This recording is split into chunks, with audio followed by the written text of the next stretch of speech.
Okay, good afternoon. Welcome everybody. Let's get started. I am Francesco Riguera. I'm professor in this school, and I'm the coordinator of the Master in Urban Mobility and Vice Dean of Master Studies here at the UPC. First of all, I want to welcome everybody to this event, to this kickoff of the Master. I would say it's much nicer than other years that we start directly with a lecture. So that here we have some networking, some coffee break afterwards. So this is a nice event, and I want to thank Professor Miquel Estrada for organizing all the event with all the students. Second, I want to welcome all the international students, especially the first year students who are just landing in Barcelona and facing all the problems and of the logistics and everything in a new city, a new environment, a new university. It's not easy to deal with this new environment. So welcome, and we will try to make it as easier as possible for you, especially during these first weeks. I see also some professors from the Master and former academic directors. So thank you for coming. And everything and this Master is possible because of all the professors and all the history that we have behind.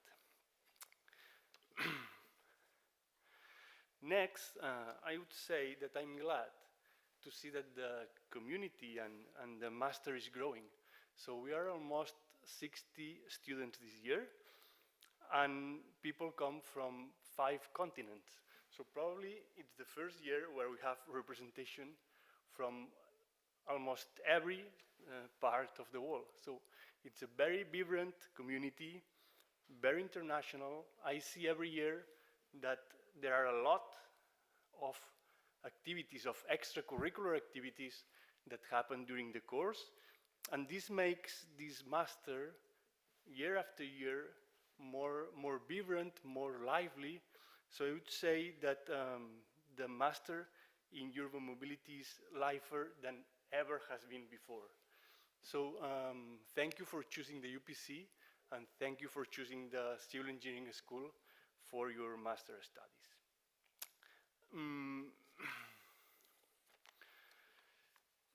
This, or at least part of this success and of this international perspective of the Master is due to, or is thanks to the EIT Urban Mobility community, and also especially to the Master School Office, who supports us in this Master, bringing students from double degrees from very prestigious universities in Europe.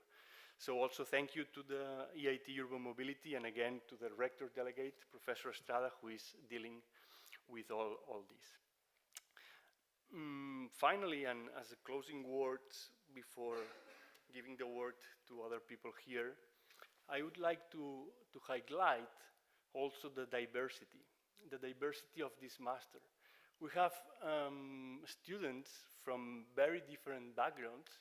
So I've looked at your bachelor degrees, and we have people from civil engineering, transportation engineering, operations research, mechanical engineering, city planning, people coming from sustainability, geography, architecture, economics. So very different backgrounds and probably interests when facing this Master. So this probably reflects the multiple dimensions of urban mobility. So it's a thing that it can be seen by very different perspectives, and everybody is welcome to contribute to this topic. So we have tried during the years to define a Master which is suitable for everybody. So we try to fulfill the expectations and interests of many people. Sometimes we achieve that, others we do not. And this is probably a sign that the Master is correctly designed, because not everybody will be fully satisfied, but everybody will be partially satisfied. So we touch a bit of everything in this Master. However, I must say that we are a polytechnical university.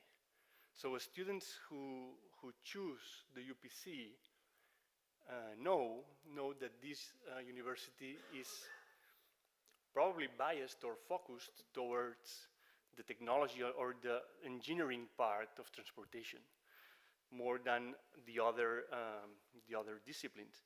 So expect in this master that you will face analytical courses, strong analytical courses based on physics, on mathematics, on the basis of transportation engineering.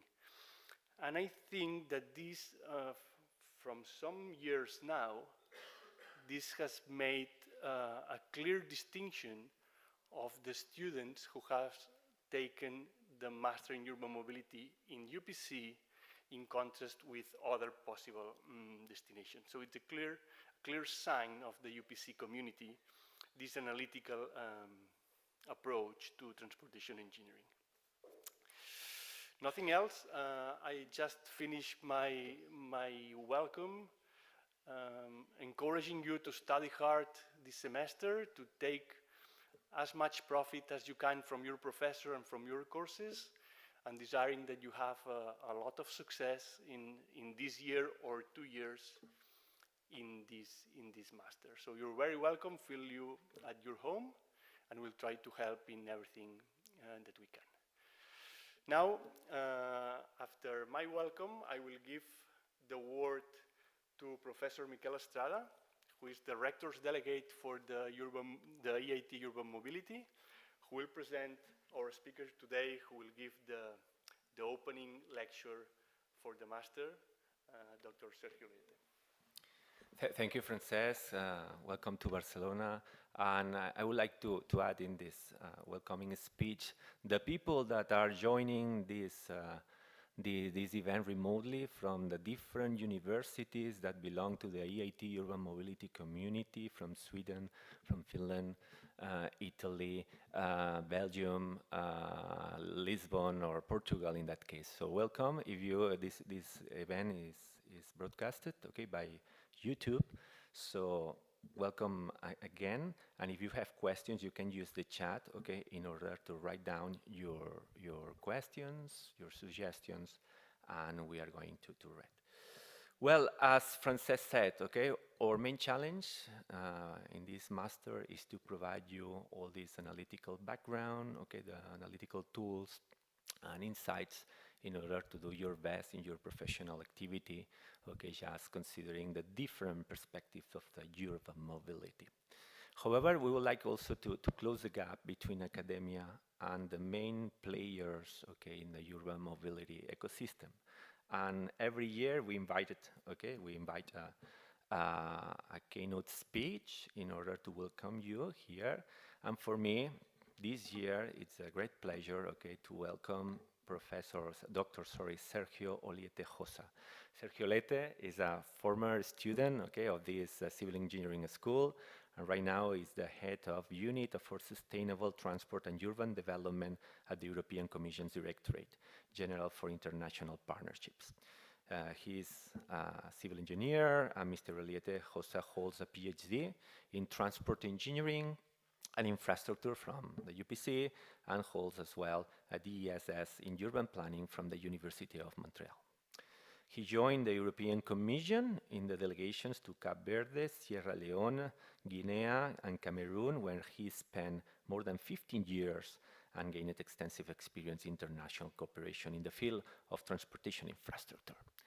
So, Professor Dr. Olliete, the floor is yours. Thank you for coming to Barcelona, and we are going to wait for your contributions in this field. Thank you.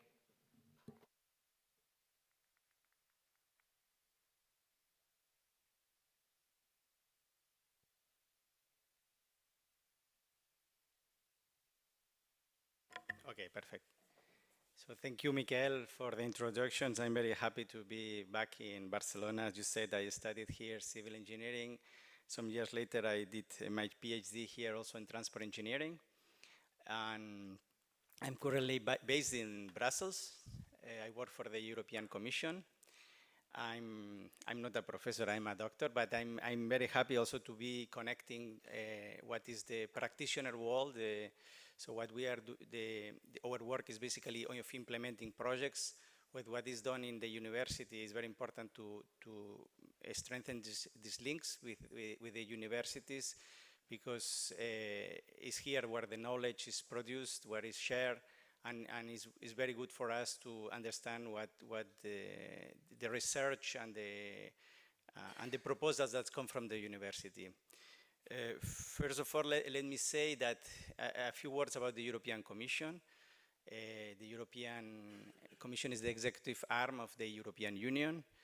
We have other institutions, the Parliament, the Council, but it's the European Commission who is in charge of, first of all, producing the legislation, proposing the legislation, then producing a policy, and implementing projects mainly inside Europe. The European Commission is mainly for managing the internal market in Europe, but obviously the European Union is not something that is isolated in the world, and it has a lot of interconnections with the rest of the world. And obviously for transport, in a natural manner, we have a lot of interactions with the rest of the world, because transport is by nature international. And in my case, I work for the Directorate General for International Partnerships, as you can see in the slide. This is different from the Directorate General for mobility and transport. So we have a Directorate General in the European Commission is like a ministry for all the European Union. And we have a specific one for transport and mobility. They are the ones that are developing policies in urban mobility, in the case that we are talking today. And in my Directorate General is the one in charge of implementing budget outside the European Union. So we are basically managing funds that comes from taxpayers' money. So all the European citizens pay their taxes, and ultimately part of these taxes go to the European Union, and part of these funds are implemented outside Europe.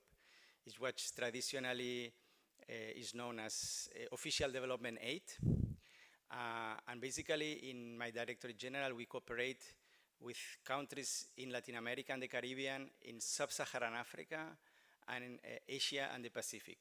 We have another Directorate General which implements funding in the neighborhood countries of the EU, the Mediterranean countries, and the countries to the east of Europe, what is called as the Eastern Partnerships.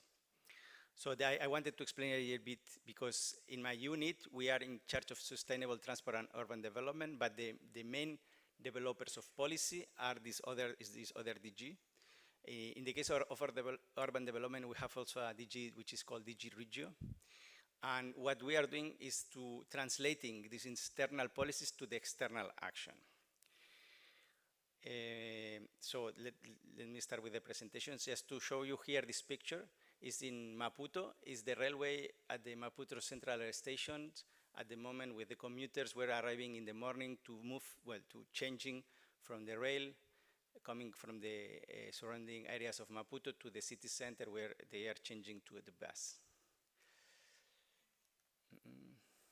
Let me see if I can change from here.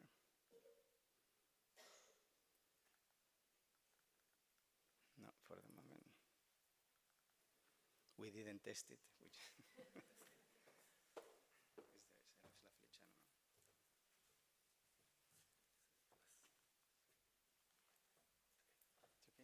It was off. Okay.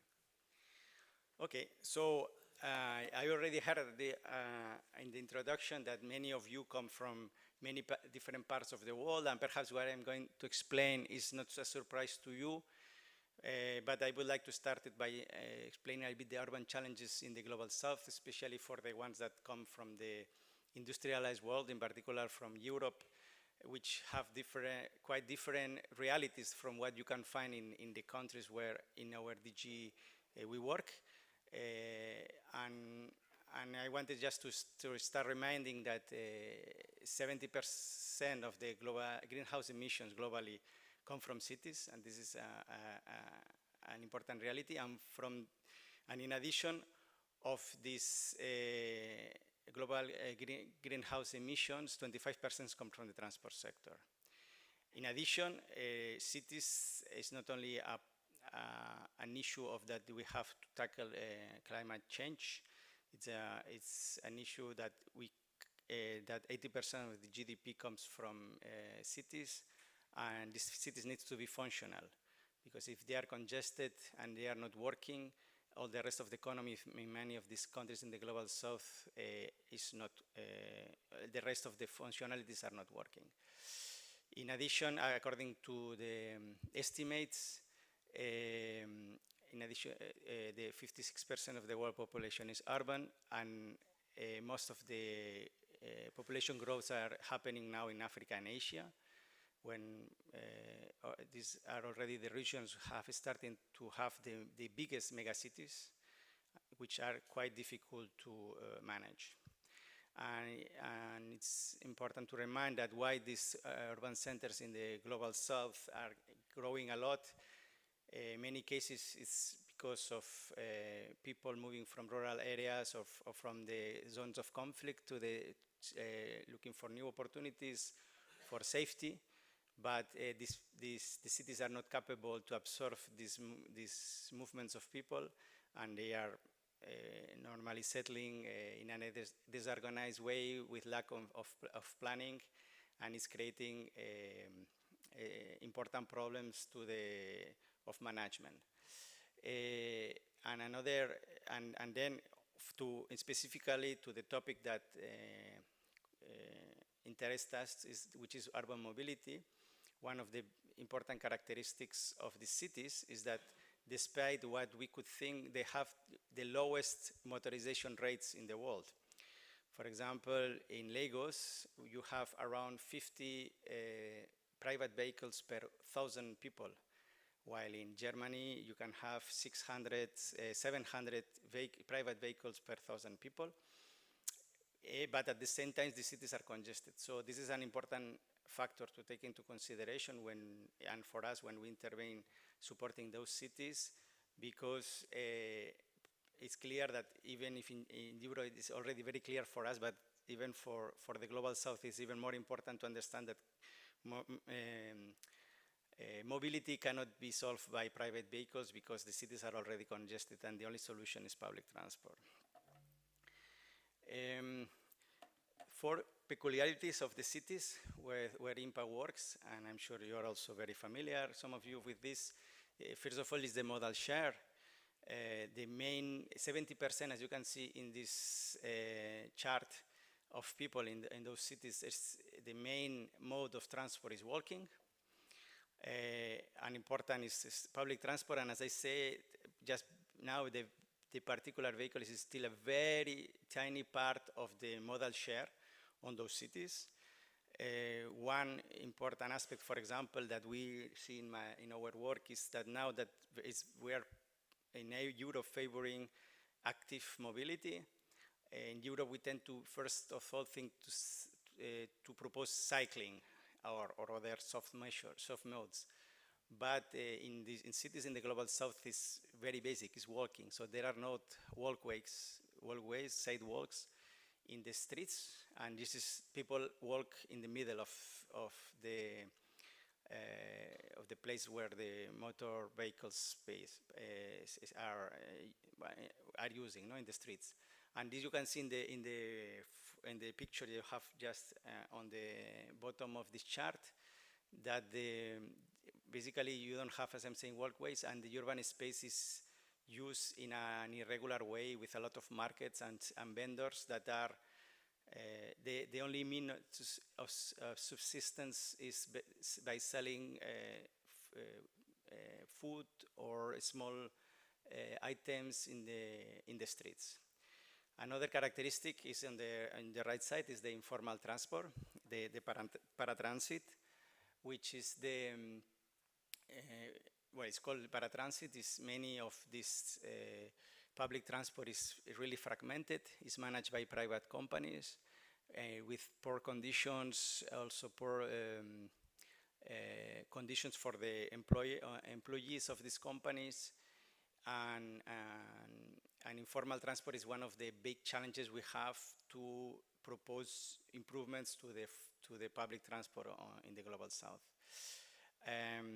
And finally, another important point to take into consideration when we are talking about cities in the global south is the affordability, because even in Europe, we already know that public transport needs very often subsidies.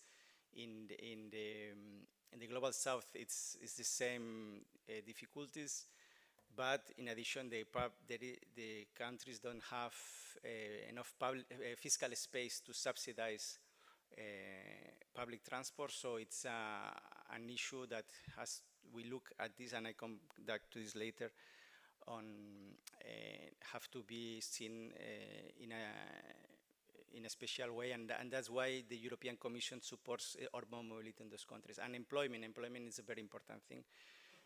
Most of this, in these cities, motor taxis is one of the main modes of transport in the individual motor taxis, and these motor taxis are employing millions of people, and also is a problem of traffic and congestion, but it cannot be just solved by banning motor taxis as simply as that. So this is a little bit the context of the cities where we are working. Probably was not a surprise to you if you are originally from those countries.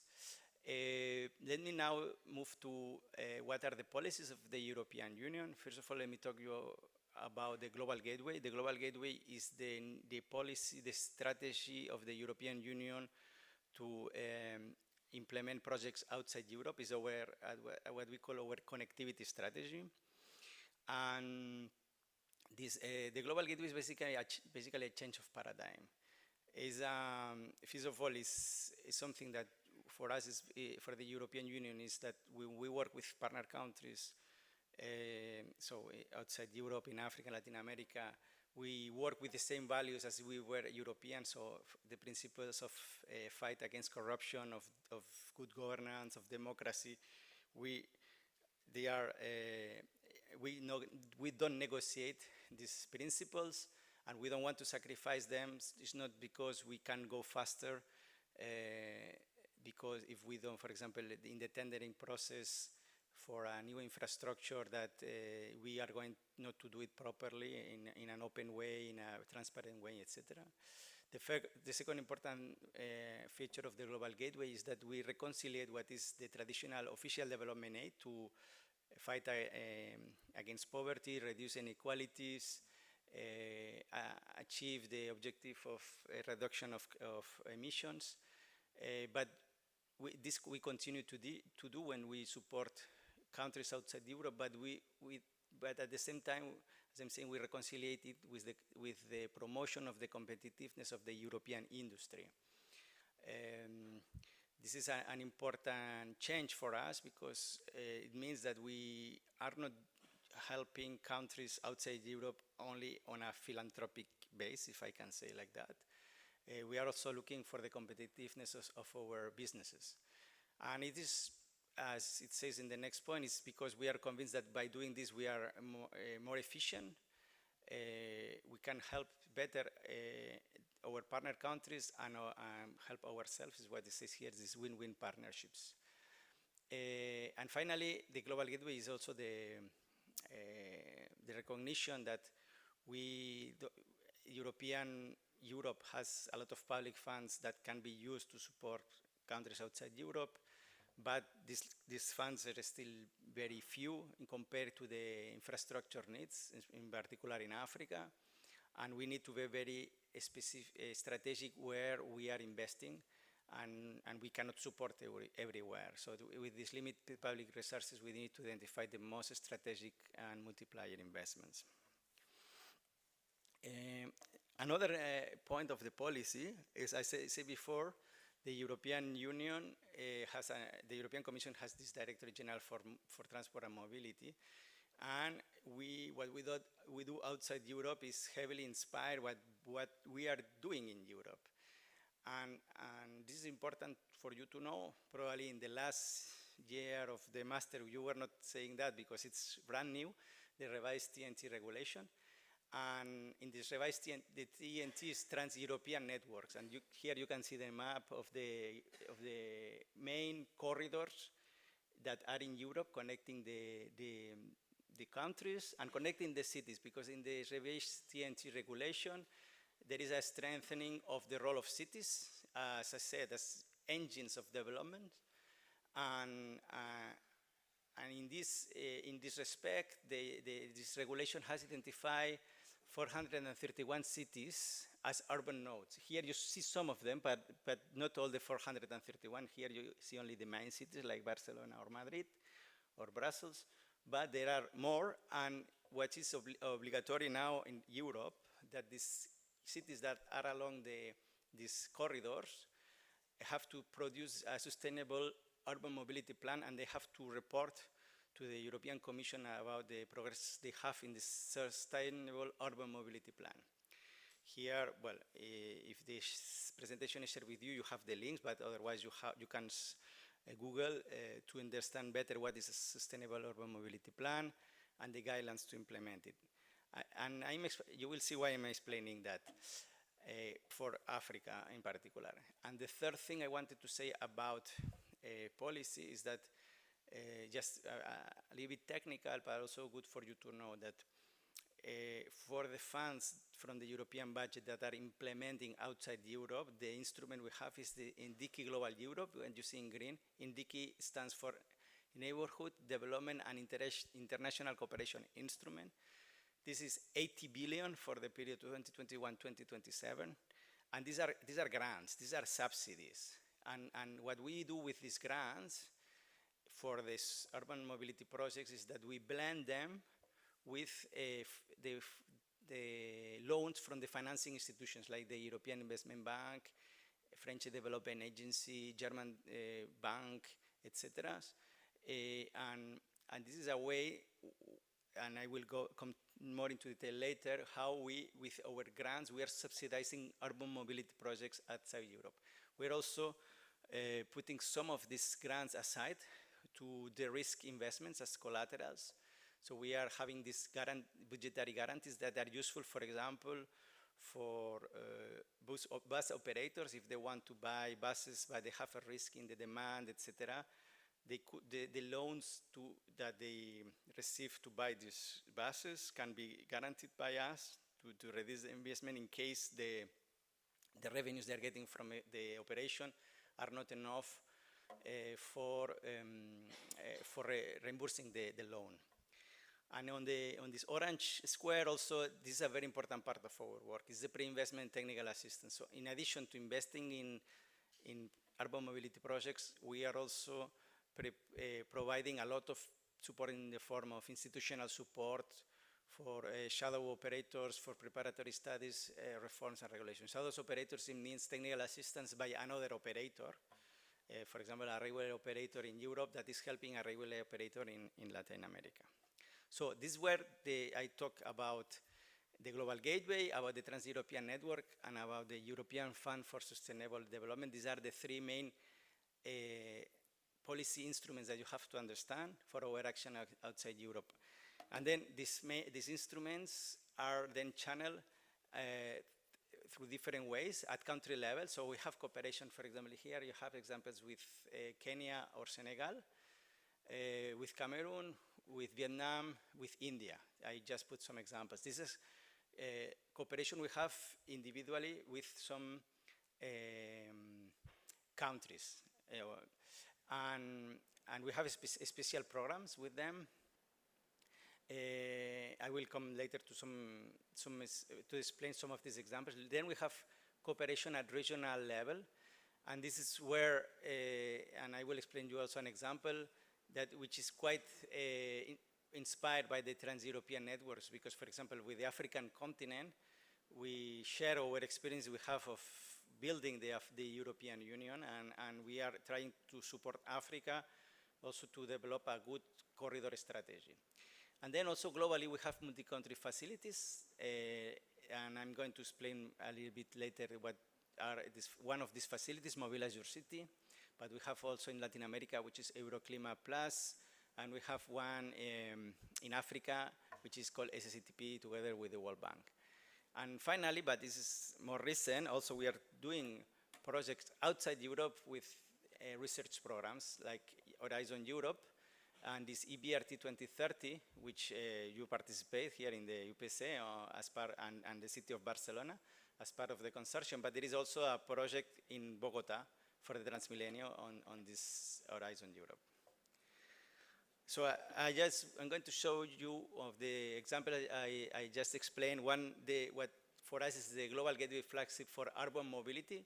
It's our program Mobilize Your City, which started in 2015 at the COP21 in Paris. And basically what we are doing with this, as I said before, in our DG, we are translating urban policies in Europe and sharing our experiences outside Europe. So we are promoting this tool because we believe in the SAMPs, the Sustainable Urban Mobility Plans. As I said before, now the cities in Europe are obliged to implement, in 431 cities, they are obliged to produce a SAMP and monitor it. In 21 cities outside Europe, the EU has financed the formulation of these SAMPs, and in 13 of them, they are already being implemented.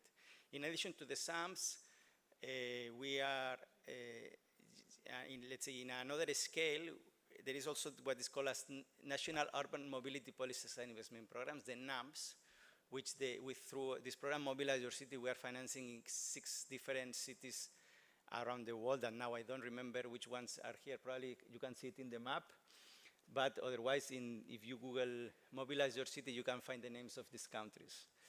And in Mobilize Your City, in addition of promoting SAMPs and NAMPs, we are also promoting policy development and increasing, and ultimately the objective of Mobilize Your City is to increase the investments in urban mobility projects in our partner countries outside Europe.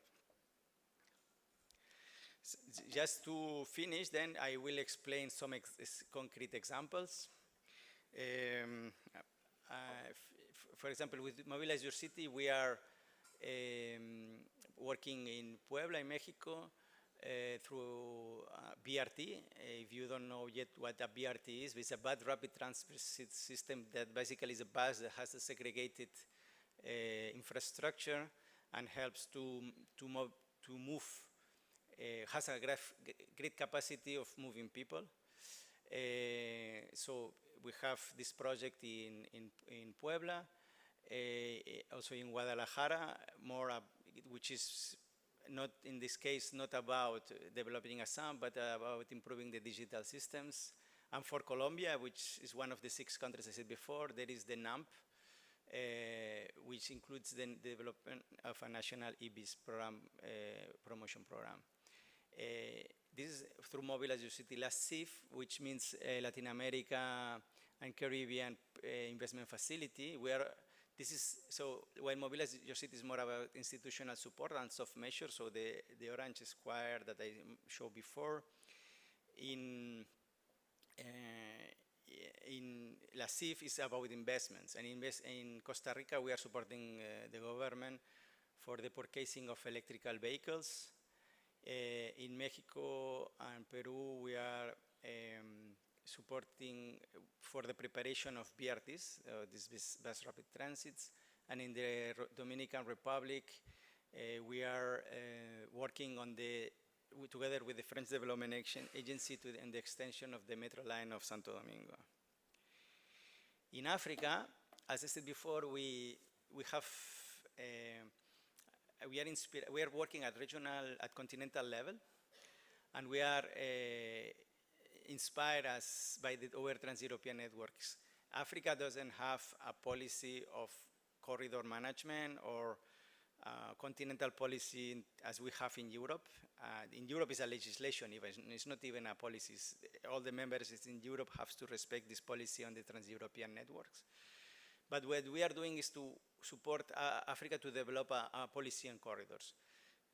So when you see this map of Africa, the gray lines, so the gray are all the corridors that exist in Africa, and the oranges, the ones in orange, are the ones that the European Union has decided to support. As I said before, for us it's very difficult to support everywhere in Africa, so we have selected only 12 corridors, And in those corridors, we do projects intercities, so like railways for freight.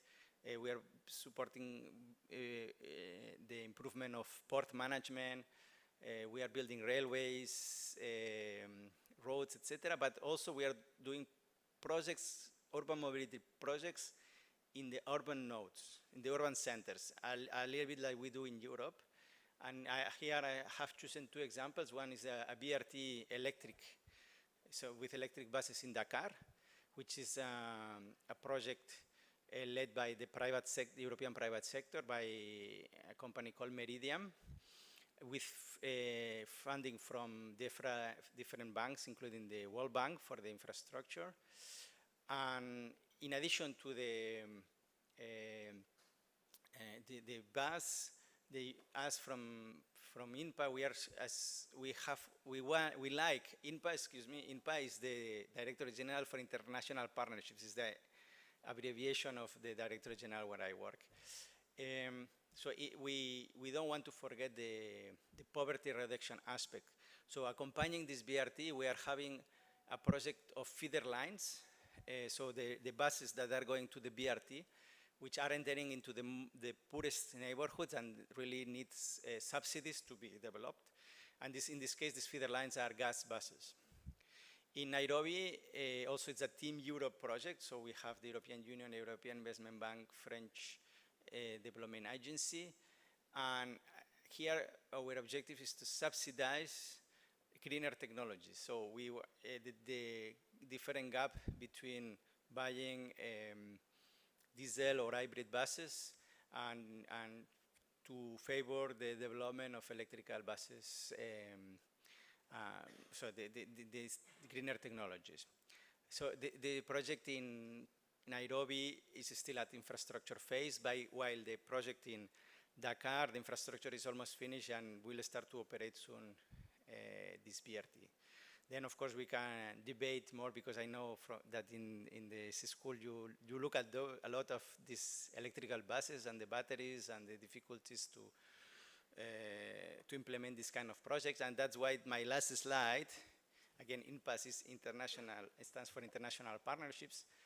I have put a summary a little bit of how, what's the interest from the European Commission to collaborate with universities, and that's why I'm here today and happy to participate with this initial of the beginning of the year of this master with multiple universities, because we think that we can learn a lot from what you are and what you are working. The first thing is the replicability in the Global South. So what I just said, if you are working on electrical buses in cities like Barcelona, and you have succeeded or you have had failures, what can be replicated in Nairobi, for example? What would be the difference? What if the subsidies will be higher, lower? What also will be the technical difficulties? Because in Africa, for example, the weather can be more aggressive in terms of hotter weather, or presence of sand, presence of humidity, etc. So probably also there will be also a need to adapt the technologies. Secondly, as I said before, the EU, the Global Gateway is about helping people, helping people and helping countries to develop, but without forgetting our industry. So in what way we can develop the international markets for the EU industry, especially automotive industry, railways, etc. Because we believe that our proposal, our industry can be more competitive and more and with better solutions, and we would like also the university to help us to guide our choices. Then on gathering scientific data on impacts of clean mobility technologies on the performance and repair and maintenance work, the life duration and end of life. Well, this I already said a little bit about the batteries, how batteries are performing in extreme weathers that perhaps are not found in Europe. The fourth point is very important for us because it's the linkage with poverty reduction, how we can manage, how we can modernize the transport sector, the urban mobility sector, without forgetting millions of people that are working on this informal transport and using these motorbikes, motor taxis, sorry, these small buses. This is a very important employer of these countries, and we cannot just forbid them and ban them. And then on soft modes, also, as I said before, the first and most important thing in many of these cities in the global south is walkways. So people need to walk, and if they cannot walk, it's the most basic thing that needs to be done. I also put about the Uberization, the ride-hailing services. This is also something that we have realized and would be interesting to investigate more, because in many countries with the emerging of the ride-hailing services, which of course provides a fundamental service for the population, but then we feel, but we don't have data, that the authorities then they say, okay, why I'm going to invest in a bus or a railway if people can take Uber very cheap? Because also it creates employment to the driver of the Uber. So it's sometimes we have the impression that even if Uber and similar services are very good because it improves the service in these countries, it can discourage the public authorities then to do mass public transport, because the problem perhaps probably in the short term is solved, but in the long term it will congest again if everybody is using Uber. But this is the kind of things we don't know, and would be good to know from research in the university. The next point is the urban planning, basically urban planning, how these cities are not planned very, so there is this urban sprawl along the territory, and how services have to be designed, and how the urban mobility projects have to interact with the supply of basic services for the population, and how this urban space is occupied. And for example, in Dakar, one of the challenges we have now is the depot for the buses, so where the garages where the buses are maintained and are kept during the night or are charged. You need to relocate population because you need the spaces. The cities are so congested. So there is always this interaction with urban planning. And finally, of course, whatever we have not realized from the experience we have from the field, but you as universities, perhaps your students do a master's thesis and develops an interesting concept, we would be always happy to share ideas and to have this work with the university. So with this, thanks again to the AT Urban Mobility and the persons in charge of the masters here in Barcelona for having invited me, and I will stop here, and I don't know how we are on time because I was not checking, but if there are questions, I will be happy to reply to answer them.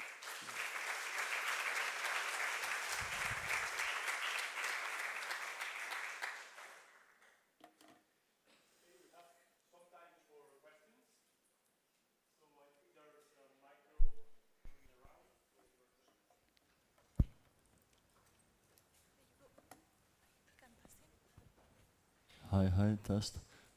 Hi, my name's Miron. My question is if you can compare EU's involvement in Africa and China's involvement. Are we competitive?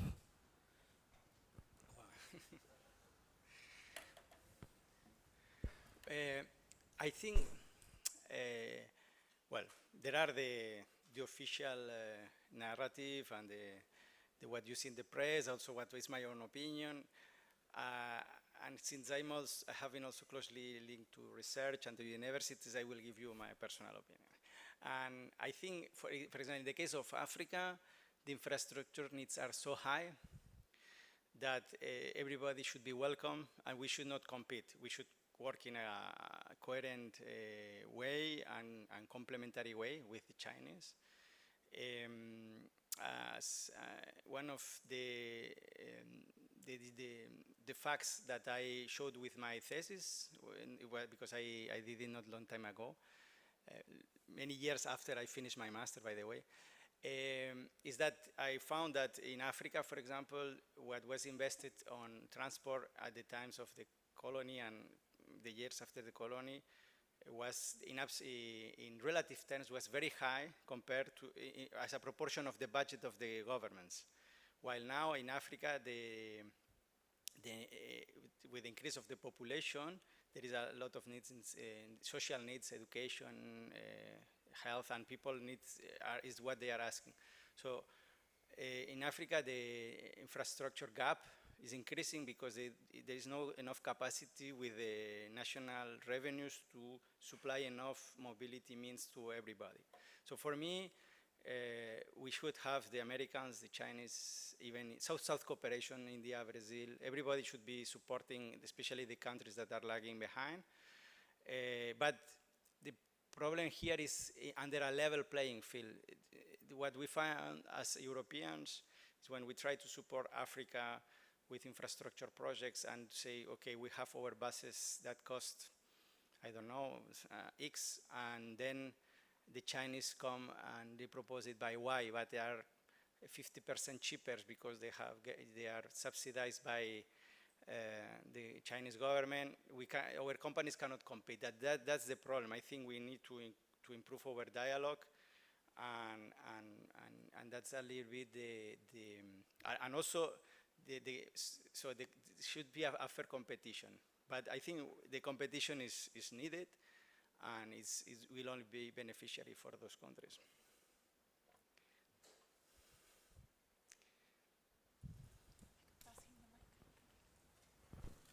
Thank you very much. My name is Tolu from Nigeria. Prior coming here in Barcelona, I was in Germany with Agora Transport Fellowship, where we were analyzing and studying policies concerning this transition and all. And some of the things we discovered is that most European countries are really behind on their targets. And some are not, like Germany as a case study, because they have this legacy of internal combustion engine, and they fear that a lot of people will lose their jobs. People are not open to the transition to electric mobility and all. So I want to know what's the take of the EU and how you are trying to advocate or educate for this transition. And my second question is, one of other things we discussed is the critical mineral resources. Based on the fact that EU or the most European countries doesn't have the minerals needed, especially in battery production, we learned that EU is coming up with a policy to make sure that most critical mineral resources stay in EU and will not leave. So I want to understand how that will affect the global trade, or international trade, talking about Chinese electric vehicles coming to Europe, and probably like Volkswagen that have completely transitioned to electric vehicle production. How would they be able to export their products? Yes, thank you. Okay, thank you. Very interesting questions.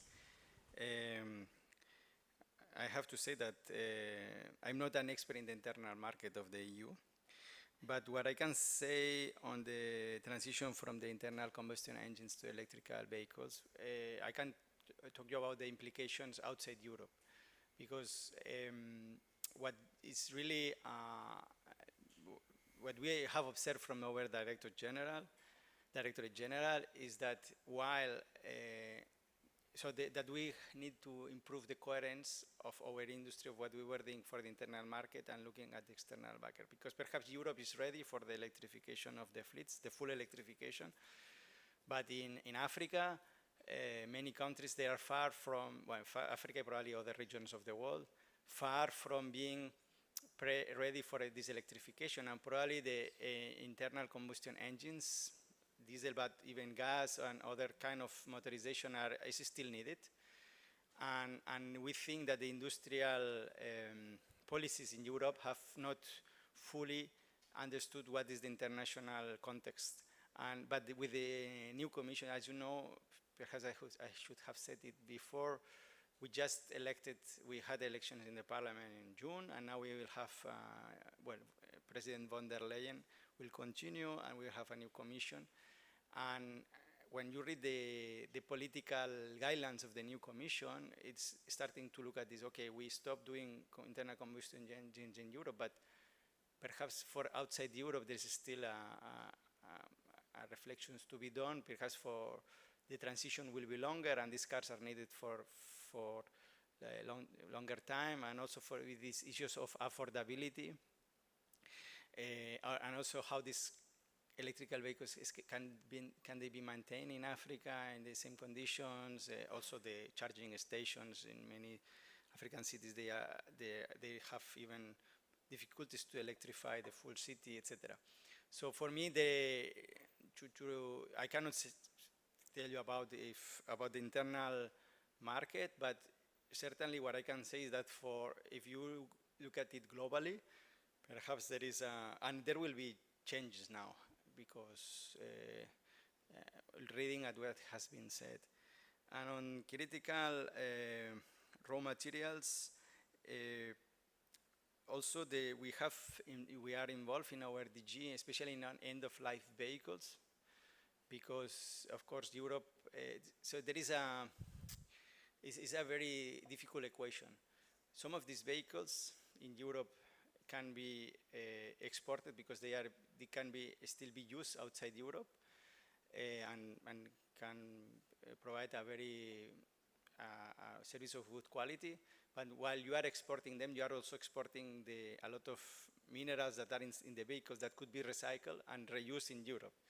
So we have always difficulties to find the right balance, because the market exists. Europe cannot just ban exporting of used vehicles, but at the same time, we don't want also that the used vehicles in very bad condition are exported, because it also is moving the problem of emissions and road safety from Europe to other continents. So on this, from my DG, we are looking this into with a lot of attention. And then, of course, we look at the critical raw materials from the mines, and how these critical raw materials, in particular existing in Africa, could also help Europe in the transition to cleaner modes. And this is probably the most sensitive, one of the most sensitive topics now.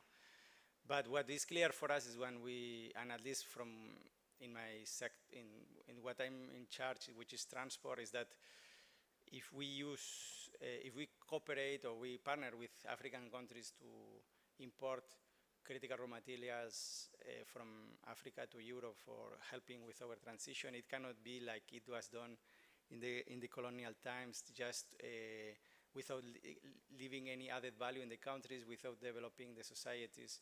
And this is very clear under the Global Gateway. There has to be a win-win situation, because otherwise the relations are already difficult, and we really want to develop these partnerships. I don't know if there are questions from the audience, Ling from the other universities, from the chat. Laura, no? Okay, so we should continue.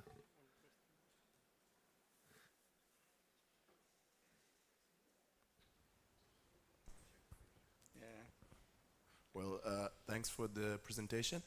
Just one short question. Are there like any interlinks in between like UPC and this like international program? So possibilities to join these like projects or support them according to our masters, for example, thesis placement, or somehow a project works? Well, I can answer. not officially with the European Commission, at least until the visit of Sergio today. Maybe after this visit this changes. But the support of the EIT Urban Mobility facilitates a lot the placement of students into companies in the field, also in administration. So all the EIT students have a mandatory placement in a company, so it's part of the innovation and entrepreneurship part of the master. Typically this is done in the second year, so I'm not sure if you're a first or a second year. So this is the year where you need to focus on finding a thesis placement. So the initiative is from the student side, but we try to facilitate links with the companies and with the administrations to find the position that you like, but not with the European Commission right now. Well, what I can say, no, it's true. For the moment, we don't have any direct collaboration, but we have the Blue Book training program in the European Commission. I don't know if you have heard about that. Every year there are 2 sessions, one starting in October and one starting in February. It's 5 months remunerated traineeship in our DGs. And I have to say that in my unit I always have difficulties to have candidates, because everybody chooses the other director general for transport, so the experts like you. So what I'm saying now is when you will finish the second year, when you have your diploma, your master's diploma, so the next year you could apply, but remember to look for my INPA, International Partnership, because everybody applies for MOVE, which is mobility and transport, and then we don't have and this is a very good, interesting experience, 5 months. We don't have a lot of positions, but it would be good for you to try it. I hope that you are followers from the EIT Urban Mobility LinkedIn account. No? So here at the UPC we created an account, okay, in which we disseminate and we share with you, okay, all potential open positions of companies related to the urban mobility. And we have also a pool of open positions with Carnet, okay. Carnet is a hub of urban mobility research, and there are several companies, okay, that integrate Carnet, and probably you will be interested in some of these open positions. But we will keep you posted, okay, about the upcoming open positions, okay, in order to do an internship with the company. More questions?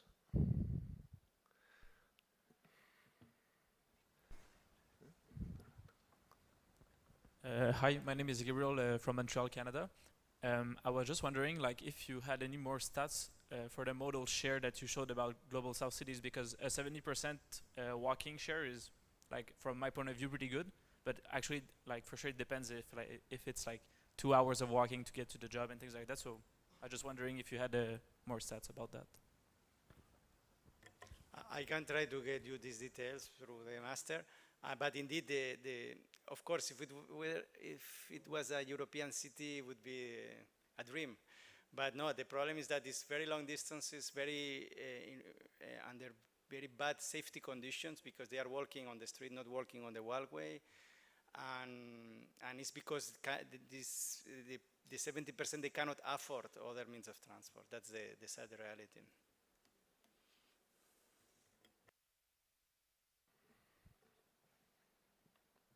Questions? If there's no more questions, I can finish with one that I think that maybe it's interesting for students who are starting the master, so are starting his kind of professional career. So you deal with young students who join your team in the UE, in the European Union. So what do you feel about the formation of these students? What are the strong points of the students that you hire? What you're looking from young people joining your team? And what are the things that you think that the university should improve so that they lack any aspect of the formation that they need during their professional careers or not, or that we should improve within the studies at master level? Thank you. As I said before, we have some difficulties to find the profiles, and the reason a little bit is because of, for obvious reason, probably the opportunity you have after this master is in the private sector, and which is normal, but also we need in public institutions qualified technical people, you know, and a little bit the European Commission is seen as something that will not have this technical component. It's true that there's a lot of work about administration that is very political too. And for negotiating and for having the policy dialogue, it's good to have the technical background. Unfortunately for me as civil engineer, most of my colleagues or the candidates to work in my DG are coming from political science, international relations, which is also important, but not all of them. And we are very few engineers, very few economists, and so I would encourage you also to look for the public, so a civil servant, also because civil servants, we also need technical people in order to be able to develop these projects in a coherent way. Thank you. So thank you, Sergio. Any other last minute question? No? Otherwise, we're going to give a closure of this opening ceremony for the Master in Urban Mobility. And I would like to invite the director of the Civil Engineering School, who is here to give you a few words of welcome to the Master. So, well, whatever you want. So, Professor Esther Realt, thank you for joining and for closing this event. Afterwards, we're going to join outside for a coffee break and to interact with everybody. Okay, thank you, Francesc. First of all, sorry for not attending all this session, but I had another meeting before, so it was impossible to stay two places at the same time. So just, I want to apologize, especially for you and especially for our invited speaker, because I know him from since a lot of years ago, and I would like to listen to your conference, but okay, next time probably. So thank you very much for coming. And I just want to say you welcome to the Civil Engineering School. I think that you are in one of the best schools of civil engineering now in Europe, also in the world, but one in Europe. And I think you are now enrolling in a very interesting master. We have been doing a great effort from 10 years ago. We started 10 years ago with this EIT. Yes, I was in the rectorate when we started planning all this project. And the project is consolidating. I think it's a very good master, and the relationship between the students, the professors, and all the things that we can offer you are very interesting. So just take the opportunity. This time passed very fast, and try to learn a lot, to have your links, to enjoy the school, and nothing else. Just welcome to Barcelona, welcome to the school, and I know you are waiting for the coffee break, so just and thank you very much for inviting me to be here. So welcome here. Thank you. Thank you, sir.